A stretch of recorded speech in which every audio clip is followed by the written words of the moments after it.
50일 예수동행학교에 오신 모든 분들을 진심으로 환영하고 또 축복합니다. 우리 다 함께 사도신경을 고백하겠습니다. 나는 전능하신 아버지 하나님, 천지의 창조주를 믿습니다. 나는 그의 유일하신 아들 우리 주 예수 그리스도를 믿습니다.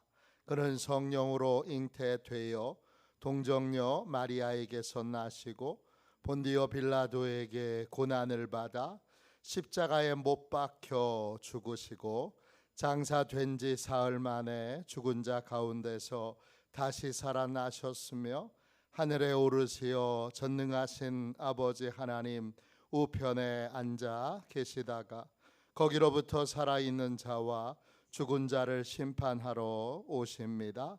나는 성령을 믿으며 거룩한 공교회와 성도의 교제와 죄를 용서받는 것과 몸의 부활과 영생을 믿습니다. 아멘. 우리 함께 찬양 드리도록 하겠습니다. 찬송가 314장 함께 찬양하겠습니다. 찬송가 314장입니다.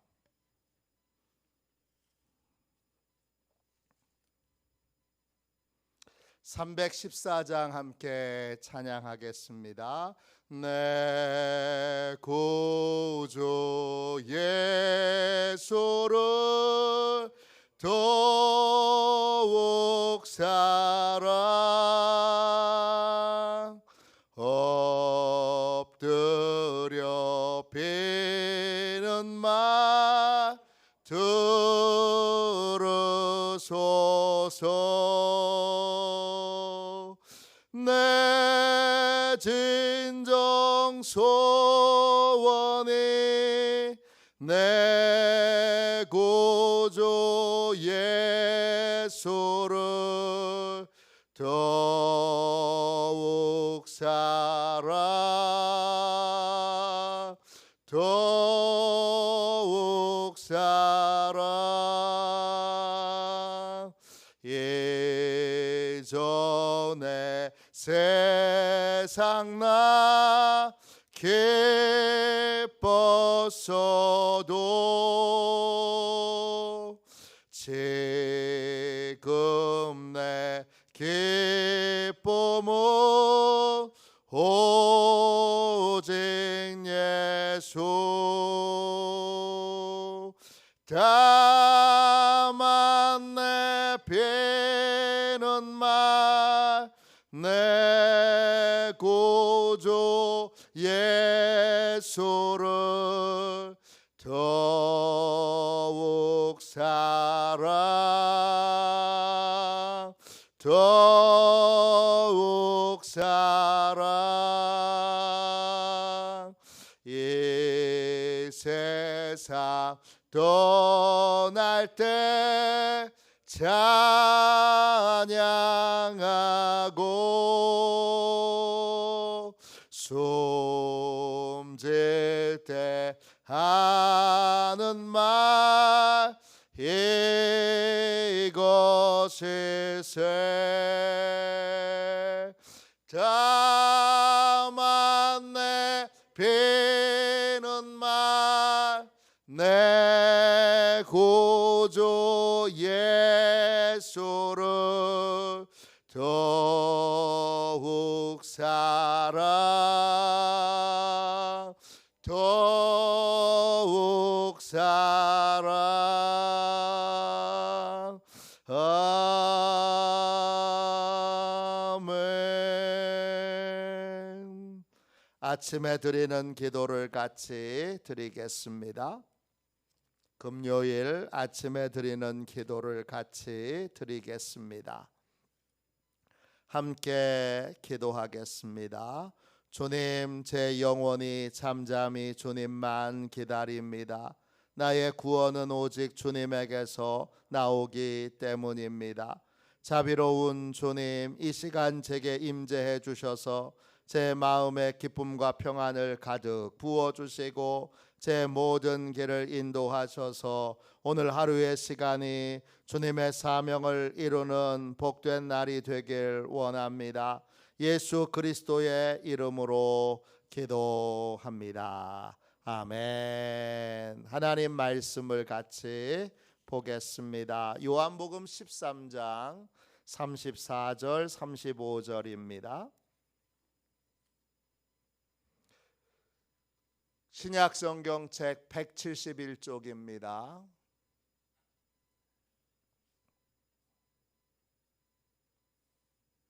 요한복음 13장 34절 35절입니다. 두 절 말씀을 같은 목소리로 함께 읽겠습니다. 같이 읽습니다.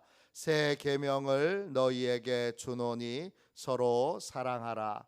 내가 너희를 사랑한 것 같이 너희도 서로 사랑하라. 너희가 서로 사랑하면 이로써 모든 사람이 너희가 내 제자인 줄 알리라. 아멘. 주님의 말씀입니다. 감사함으로 하나님의 말씀을 우리의 온 심령에 받았습니다. 사랑의 기준이 달라진 삶, 사랑의 기준이 달라진 삶, 이런 제목으로 함께 은혜 나누겠습니다. 마태복음 22장에 보면 바리새인들이 율법사를 이끌고 예수님을 찾아옵니다. 그리고 예수님께 이런 질문을 합니다. 마태복음 22장 35절 36절입니다.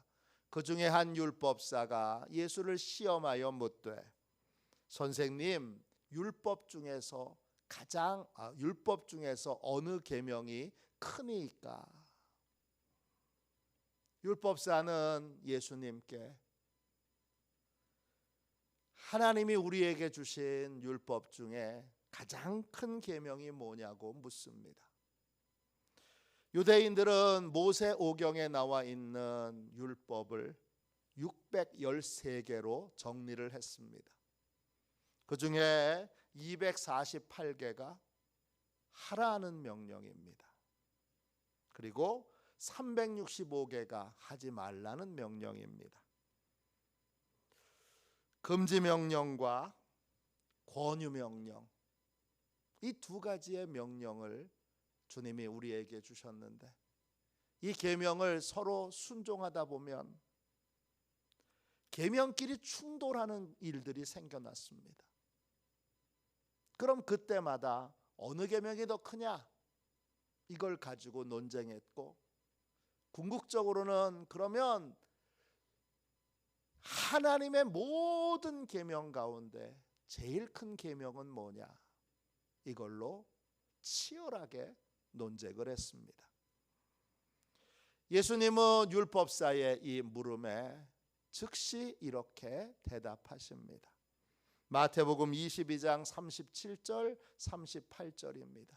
예수께서 이르시되 내 마음을 다하고 목숨을 다하고 뜻을 다하여 주 너의 하나님을 사랑하라 하셨으니 이것이 크고 첫째 되는 계명이요.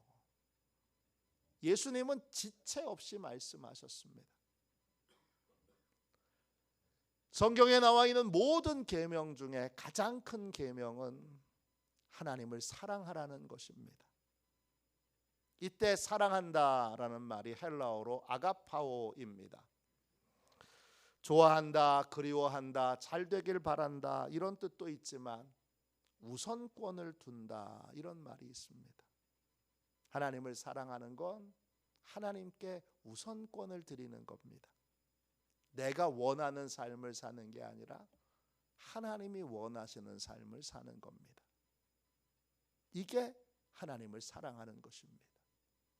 주님은 그 다음에 두 번째 계명도 바로 말씀하셨습니다. 마태복음 22장 39절 40절입니다. 둘째도 그와 같으니 내 이웃을 내 자신같이 사랑하라 하셨으니 이 두 계명이 온 율법과 선지자의 강령이니라. 두 번째 계명은 이웃을 사랑하는 것입니다. 사랑하는 것도, 이때 사랑하는 것도 이웃이 원하는 것을 내가 종의 모습으로 행하는 것입니다. 이웃이 나한테 해주기를 바라는 것을 내가 먼저 해주는 것입니다. 이것이 이웃을 사랑하는 것입니다. 예수님은 이 성경을 통째로 요약하면 하나님을 사랑하는 것과 이웃을 사랑하는 거라고 그렇게 결론을 내리셨습니다.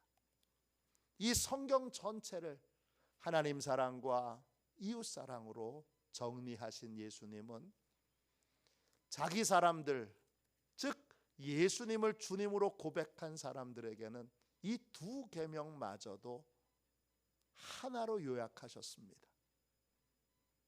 그것이 오늘 본문에 나와 있는 요한복음 13장 34절입니다. 새 계명을 너희에게 주노니 서로 사랑하라. 내가 너희를 사랑한 것 같이 너희도 서로 사랑하라. 예수님이 우리에게 주신 계명은 하나입니다. 둘도 아니고 딱 하나입니다. 주님은 이 계명을 새 계명이라고 부르셨어요. 새 계명에서 새는 헬라어로 카이노스예요. 뜻은 질적으로 완전히 새로운, 한 번도 사용해 본 적이 없는 이런 뜻이에요. 서로 사랑하라. 이 계명은 가장 오래된 계명입니다. 또 너무나 흔한 계명입니다. 그런데 예수님께서 서로 사랑하라고 명령하시면서 너희는 한 번도 그렇게 해본 적이 없다고 말씀하십니다.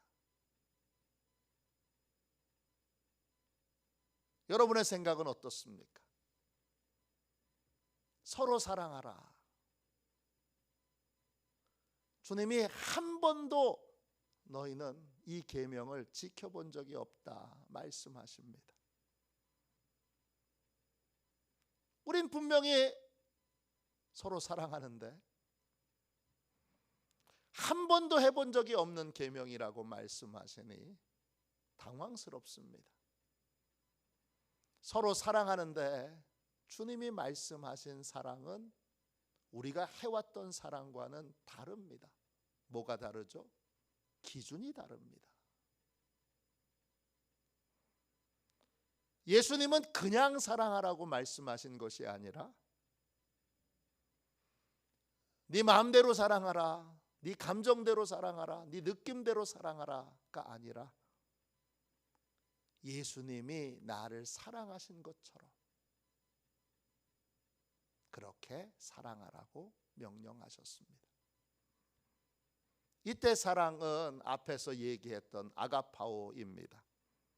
잘 되길 바란다, 기뻐한다, 그리워한다, 사랑을 이유로 헌신한다, 존중한다 이런 뜻입니다. 그리스도인들은 예수님과 동행하는 사람은, 예수님을 따르는 사람은 내 감정으로 사랑하는 사람이 아닙니다. 예수님이 나를 사랑하신 것처럼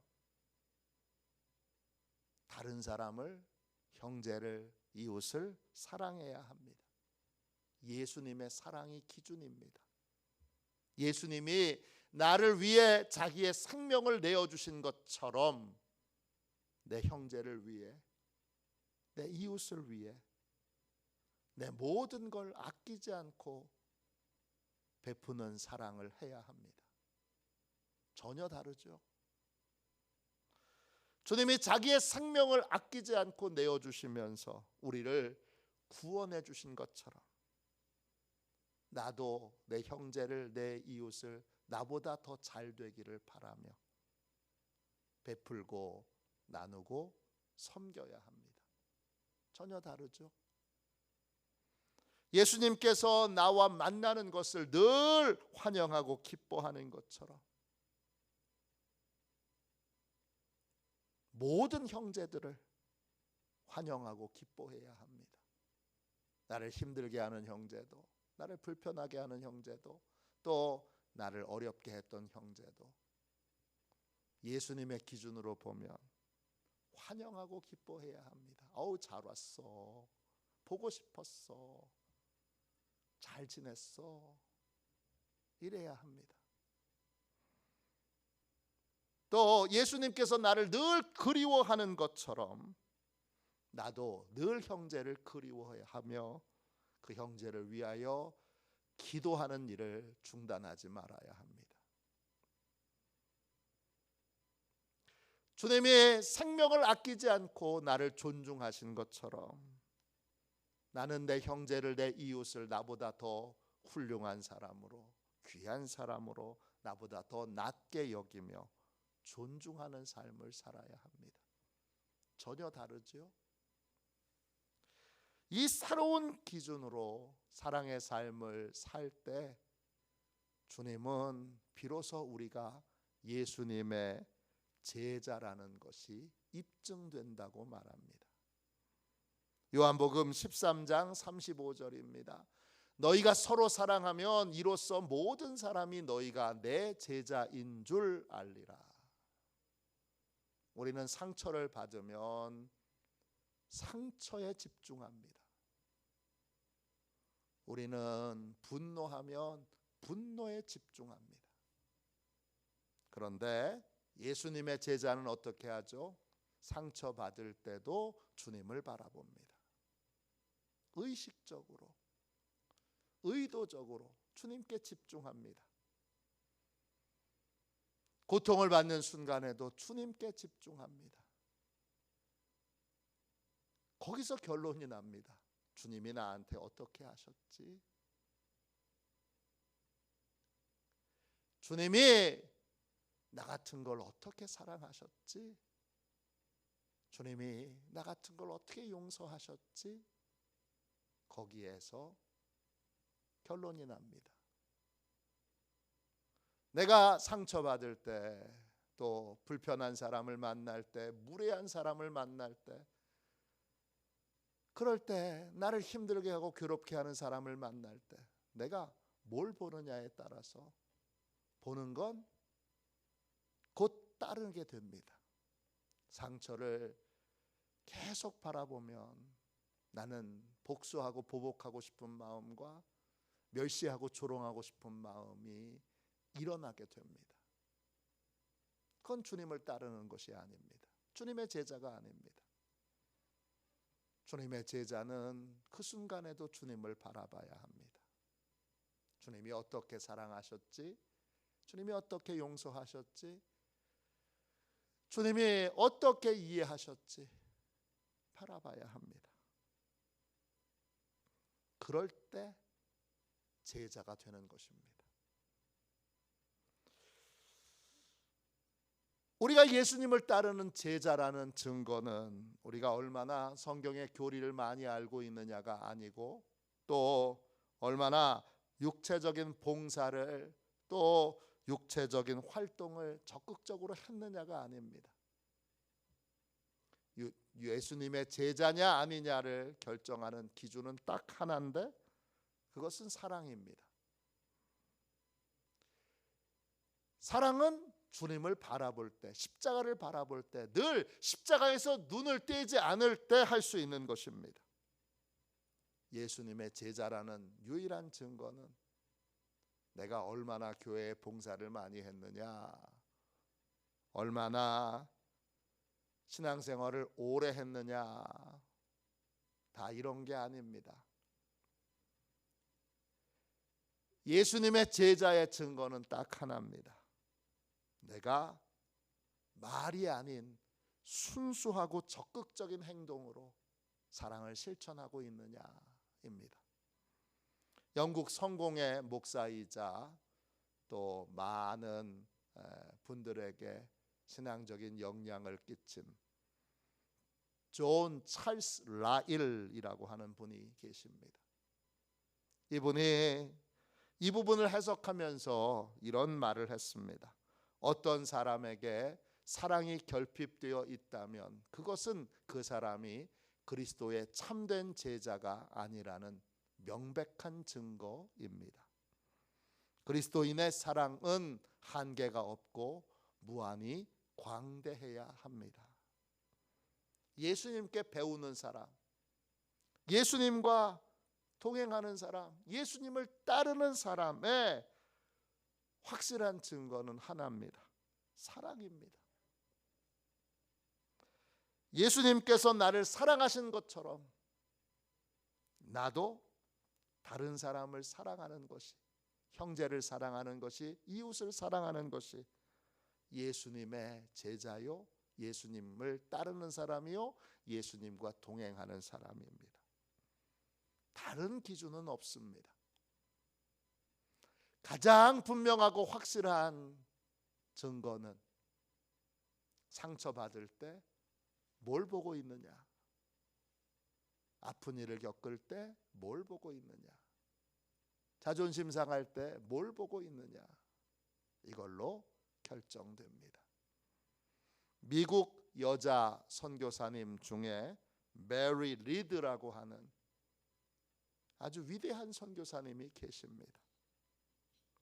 이분은 1885년도 인도로 선교를 떠납니다. 그 당시 인도는 지금도 비슷하지만 가난과 질병으로 고통받는 사람들로 가득했습니다.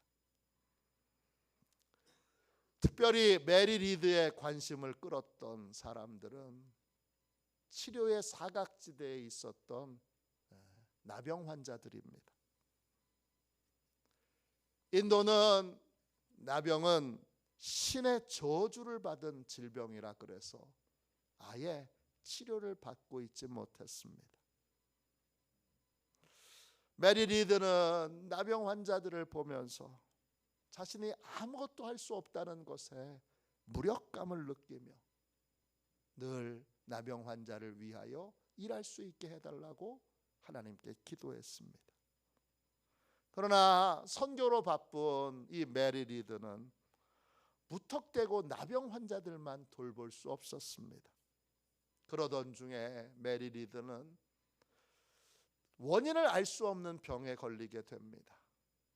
인도에서는 도저히 병명을 알 수 없어서 미국에 와서 정밀 진단을 받았지만 병명을 밝혀내지 못했습니다.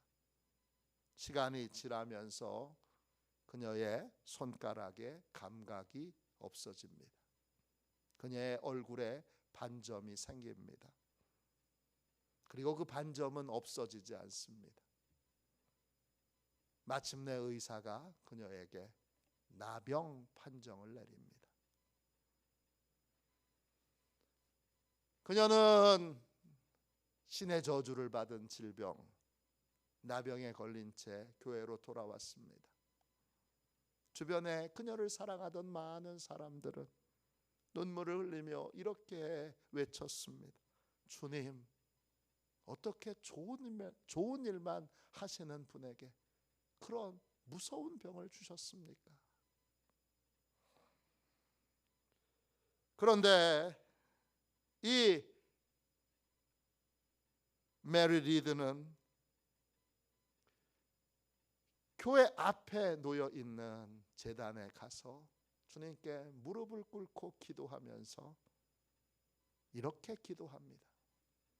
주님, 저에게 나병을 주셔서 감사합니다. 이제 저는 인도로 돌아갈 수 있습니다. 그리고 인도에 있는 나병 환자들을 도울 수 있게 되었습니다. 주님, 정말 감사합니다. 그녀는 자신이 늘 안타깝게 여겼던 나병 환자들을 돌볼 수 있는 길이 열렸다는 것에 감사하고 일어나 인도로 갈 짐을 꾸리게 됩니다. 그리고 히말라야 산길슬기에 있는 찬다그 나병 환자들을 위한 오두막에서 그녀는 제2의 선교사의 사역을 시작하게 됩니다. 작은 오두막에서 메리 리드가 사역을 시작하면서 작은 오두막은 나병 환자를 위한 진료소로 바뀌게 되고, 그리고 나중에는 거기에 교회가 세워지고 학교가 세워지고 병원이 세워지고 진료소가 세워지는 대규모 나병 환자를 위한 치유센터로 변화되게 됩니다. 그곳에 생활하던 나병 환자들은 다 신에게 저주를 받은 자들로 버림받았지만 메리 리드 선교사님의 마음을 다하는 사랑의 섬김에 감동받고 나병 환자의 친구인 메리 리드의 인도를 따라 대부분 다 그리스도인이 됩니다. 그녀는 1943년 89세의 나이로 하나님의 부름을 받습니다. 그 부름을 받는 날까지 그녀는 그 나병 환자 치유센터를 떠나지 않고 그곳에서 최후의 임종을 맞습니다. 그녀는 마지막 순간까지 나병 환자의 친구로 살아갑니다. 메리 리드가 사망한 다음에 이 찬다흐 나병 환자 병원은 메리 리드 기념병원으로 이름이 바뀌고 그녀의 무덤은 그 병원 옆에 있습니다. 주님께서 우리에게 명령하신 유일한 계명은 사랑입니다. 예수님을 따르는 사람의 유일한 증거도 사랑입니다. 예수님과 동행하는 사람의 유일한 증거 역시 사랑입니다. 사랑이 없으면 그 사람은 주님과 무관한 삶을 살고 있는 것입니다. 기준이 다른 사랑, 이것이 내가 예수님의 제자라는 유일한 증거입니다. 주님이 나를 사랑하신 것처럼 주님이 섬기라고 보내신 형제와 자매를 사랑하는 것이 내가 예수님의 사랑이라는, 예수님의 사람이라는 유일한 증거입니다. 그리스도인은 사랑의 기준이 달라진 사람입니다. 예수님이 나를 사랑하신 것처럼 진심으로 예수님을 따르는, 어떤 순간에도 예수님을 바라보는 그러한 복되고 귀한 시온의 가족들이 다 되시기를 주님의 이름으로 축원합니다. 기도하겠습니다. 가슴에 손을 얹고 기도합시다. 자비로우신 하나님, 성경 전체를 간단한 한 문장으로 요약해 주셔서 감사합니다. 주님께서 명령하신 유일한 계명을 진심으로 순종할 수 있으면 좋겠습니다. 한 번도 제대로 해보지 않은 주님의 명령을 진심으로 따르기 원합니다. 내 기준과 생각으로 사랑하지 않고 주님께서 나를 사랑하신 것처럼 형제와 자매를 사랑하게 하시고 늘 주님께서 나를 어떻게 사랑하셨는지를 기억하며 어떤 순간에도 날 위해 십자가를 지시고 십자가에 달리신 주님을 바라보며 그 사랑만 기억하고 그 사랑만 따르는 복되고 귀한 인생이 되게 하여 주옵소서. 거룩하신 예수님의 이름으로 간절히 기도하옵나이다. 아멘. 주기도문 하겠습니다. 하늘에 계신 우리 아버지, 아버지의 이름을 거룩하게 하시며 아버지의 나라가 오게 하시며 아버지의 뜻이 하늘에서와 같이 땅에서도 이루어지게 하소서. 오늘 우리에게 일용할 양식을 주시고 우리가 우리에게 잘못한 사람을 용서하여 준 것 같이 우리 죄를 용서하여 주시고 우리를 시험에 빠지지 않게 하시고 악에서 구하소서. 나라와 권능과 영광이 영원히 아버지의 것입니다. 아멘. 우리 두 손들과 함께 주님 3번 부르짖어 간절히 하나님 앞에 기도하겠습니다. 기도합니다. 주여, 주여.